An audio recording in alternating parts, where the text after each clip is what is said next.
نماز مکمل کر چکے لوگ اٹھ کر کے چلے گئے تو آپ نے داڑھی پکڑ کر دیکھا، اللہ نعمان کے بڑھاپے پہ رحم فرما، تو نعمان سے کیا پوچھے گا اور نعمان تجھے کیا جواب دے گا؟ اسی طرح روتے رہے۔ مسجد کے جو مؤذن تھے وہ چراغ جو وہ بجھانے کے لیے، دروازہ بند کرنے کے لیے بار بار آتے جاتے رہے۔ آپ کے موٹے موٹے آنسو فرش پر ٹپکتے اور اسی طرح آپ روتے رہتے۔ بالآخر جب پوری رات رونے میں گزر گئی اور اس کے بعد صبح کا وقت آیا، فجر کے وقت کا آغاز ہو گیا، فجر کے وقت کی ابتدا ہو گئی، تو پھر اس کے بعد مؤذن جو آپ کا شاگرد بھی تھا، آ کے لوٹنے کا سوال ہی پیدا نہیں ہوتا۔ جب اس کے پیروں کی آہٹ سن کر آپ نے اللہ اکبر مڑ کر کے دیکھا تو شاگرد کھڑا تھا، اس سے فرمایا کہ یہ بتا کیا مسجد بند کرنے کا وقت آ گیا؟ تو شاگرد کہتا ہے حضور مسجد بند کرنے کا نہیں، اب تو مسجد کے دروازے کھولنے کا وقت آ گیا، صبح ہو گئی ہے، فجر ہو گئی ہے، اور آپ رات بھر جو ہے وہ روتے رہے، آنسو بہاتے رہے، میں آتا رہا جاتا رہا، آتا رہا جاتا رہا۔ تو امام اعظم فرماتے ہیں کیا تم نے مجھے روتے ہوئے دیکھ لیا؟ تو وہ کہتا ہے حضور آپ پوری رات رو رہے تھے۔ فرمایا تجھے اللہ کی قسم دے کر کہتا ہوں جب تک میں زندہ رہوں اس وقت تک یہ واقعہ تو کسی سے بیان مت کرنا کہ نعمان آخرت کی فکر میں رات رات بھر روتے ہیں، کیونکہ اس کی شان بے نیازی سے ڈر لگتا ہے کہیں ایسا نہ ہو جائے کہ یہ کہہ دیا جائے نعمان ہمارے لیے روتا تھا اور صبح کو اس کی تشہیر کر دیا کرتا تھا۔ اللہ اکبر، اللہ اکبر۔ آپ اندازہ فرمائے میرے آقا صلی اللہ علیہ وسلم کے دیوانوں، جن کے مقلدین میں داتا علی حجویری جیسے، غریب نواز جیسے، عبداللہ ابن مبارک جیسے، داؤد تائی جیسے لوگ جن کے مقلدین میں ہوں، وہ لوگ آخرت کو یاد کر کے اس طرح رو رہے ہیں، اور یہاں حال یہ ہے 5 کلمے بھی یاد نہیں، نماز کا طریقہ بھی یاد نہیں، گرمی میں استنجا کی سنتیں کیا ہے اور سردی میں کیا ہے، کس طرح سے گرمی اور سردی کے احکامات بدلتے ہیں، ہمیں یہ بھی شعور نہیں ہے، وضو کس طرح احتیاط سے کرنا چاہیے ہمیں وہ بھی نہیں پتا۔ میں تو اکثر اپنے بھائیوں کو کہتا ہوں ایک اچھا عالم جس کی نظر فقہی مسائل پر ہو، اگر ہم اس سے اپنا وضو چیک کروا لیں تو وہ ہمیں ناکام کر دیں۔ جب عالم کے سامنے ہم اپنا وضو ثابت نہیں کر سکتے تو عالم الغیب کے سامنے ہم آخر کون سا عمل ثابت کر سکیں گے اور ہماری حیثیت کیا ہوگی؟ اندازہ تو فرمائے میرے آقا علیہ السلام کے دیوانوں، حالات یہ ہیں اور ہماری کیفیت یہ ہے کہ ہم جنت میں نہ جائیں گے تو کون جائے گا؟ حضور تاج الشریعہ علیہ الرحمٰن نے شاید ہمارے لیے اسی لیے شعر کہا تھا کہ میں گناہ گار ہوں اور بڑے مرتبے کی خواہش، میں گناہ گار ہوں اور بڑے مرتبے کی خواہش، میری توبہ ہے خدایا میرے نفس کی بدی ہے۔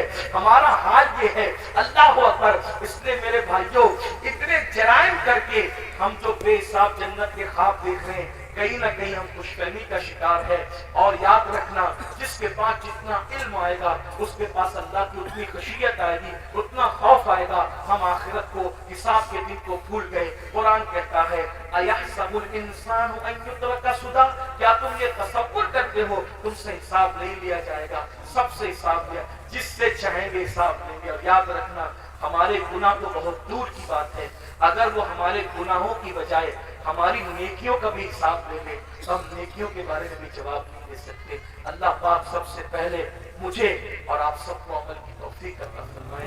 میرے امام فرماتے ہیں اللہ پر کریم اپنے کرم کا صدقہ، لئیم بے قدر کو نہ شرما، تو اور قضا سے حساب لینا، رضا بھی کوئی حساب میں ہے۔ اپنی دعاؤں کا حصہ بنا لو کہ کاش اللہ ہم سے حساب نہ لے۔ میرے امام یوں عرض کرتے اللہ کی بارگاہ میں اور بڑے مزے میں فرماتے ہیں، عرض کرتے ہیں صدقہ پیارے کی حیا کا نہ لے مجھ سے حساب، صدقہ پیارے کی حیا کا نہ لے مجھ سے حساب، بخش بے پوچھے لجائے کو لجانا کیا ہے۔ اور ڈاکٹر اقبال نے کہا تھا مولا اگر میرا حساب لینا تیری شان کریمی کے مطابق ناگزیر ہو جائے تو تجھ سے عرض یہ ہے کہ محبوب کی نگاہوں سے چھپا کر حساب لینا تاکہ تیرے محبوب کو ان کی حیا کی وجہ سے غیرت نہ آ جائے۔ یہ عاشقوں کا حال ہے، اور ہم جو کچھ کیے جا رہے ہیں اللہ ہمارے حال پہ رحم کرے، ہمیں بے حساب بخش دے، اللہ ہم سب کی بے حساب مغفرت فرمائے، ہمارے ماں باپ کی مغفرت فرمائے، اور ہمیں اللہ رسول کی سچی وفاداری عطا فرمائے۔ گفتگو کے درمیان کوئی غلطی ہو تو اللہ پاک معاف کر دے۔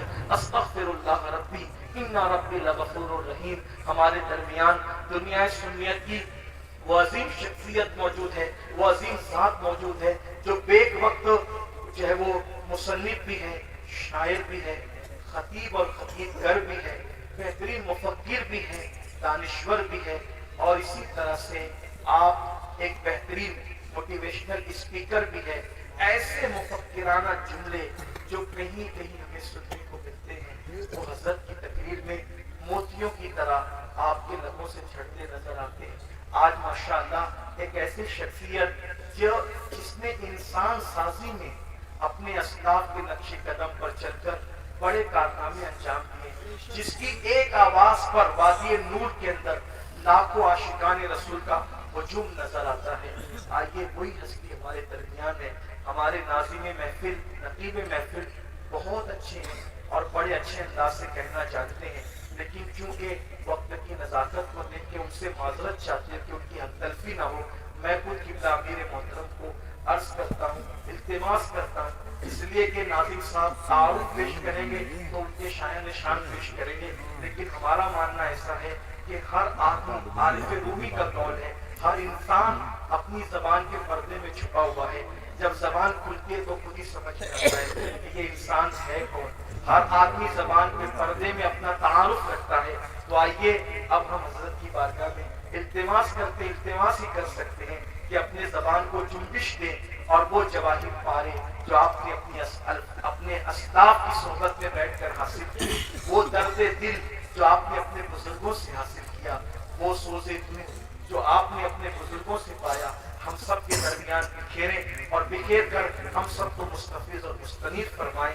آئیے حضرت قبلہ امیر محترم کا استقبال حضور سید العلماء مہدوی رحمۃ اللہ علیہ کے چند مصروں سے ہم کرتے ہیں کہ کسی کی جے وجے ہم کیوں پکارے، کیا غرض ہو، ہمیں کافی ہے سید اپنا نعرہ یا رسول اللہ۔ شکر کی نیت کے ساتھ اللہ کا ذکر بلند کر لیں اور تکبیر و رسالت بلند کریں۔ نعرہ تکبیر، نعرہ رسالت، نعرہ رسالت۔ امید ہے آپ گفتگو سنجیدگی سے سنیں گے اور انشاءاللہ بعدہ آپ دستار بندی کی محفل میں بھی شریک رہیں گے، اور انشاءاللہ اس کے بعد حضور قبلہ امیر سنی دعوت اسلامی سلسلہ قادریہ برکاتیہ دوریا کے شیخ طریقت بھی ہے، جو حضرات مرید ہونا چاہتے ہیں حضرت سے مرید بھی ہوں گے، حضرت سے گزارش ہے۔